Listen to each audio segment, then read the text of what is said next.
स्वागत है आपका अभी क्लासेस डाउट्स में। और आपका सवाल है टाका के बारे में आप क्या जानते हैं। तो आपको टाका का एक्सप्लेनेशन नहीं करना है, बल्कि आपको ये बताना है कि टाका के बारे में आप क्या जानते हैं। देखिए, टाका के विषय में अगर संक्षेप वर्णन करने के लिए कहा जाएगा तो आपको पूरा लिखना पड़ेगा। टाका की लंबाई कितनी है, चौड़ाई कितनी है, कितने क्षेत्र में फैला जाता है और इसकी आकृति कैसे होती है, ये सारी चीजें। लेकिन आप क्या जानते हैं वो अपने भाषा में लिखने के लिए इसे एक अलग प्रश्न समझिए। ओके, तो हम इसे इस प्रकार से लिख सकते हैं।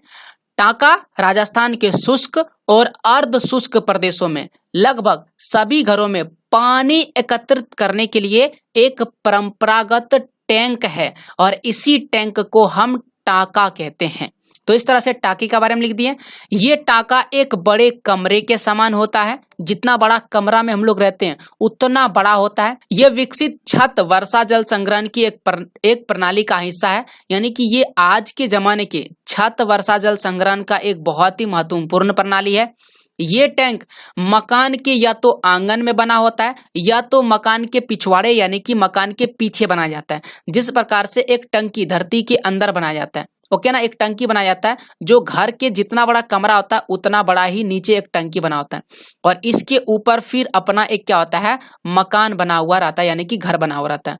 और घर में जो पानी छत पर आता है उस वर्षा के पानी को एक पाइप के माध्यम से जोड़ करके फिर हम क्या करते हैं, उसे इस टंकी में डाल देते हैं और फिर हम अपनी आवश्यकता अनुसार इसे कभी भी निकाल लेते हैं। तो ये क्या करता है, छत से एक पाइप के द्वारा जुड़े रहते हैं और छत पर गिरा वर्षा जल पाइप के द्वारा इस टैंक में आता है जो पीने के काम में आता है। तो ये एक आसान सी परिभाषा है टाका के विषय में, जो राजस्थान में प्रयोग किया जाता है वर्षा जल को जमा करने के लिए, वर्षा जल को संग्रहित करने के लिए। तो ये था आपके सवाल टाका के बारे में आप क्या जानते हैं का जवाब।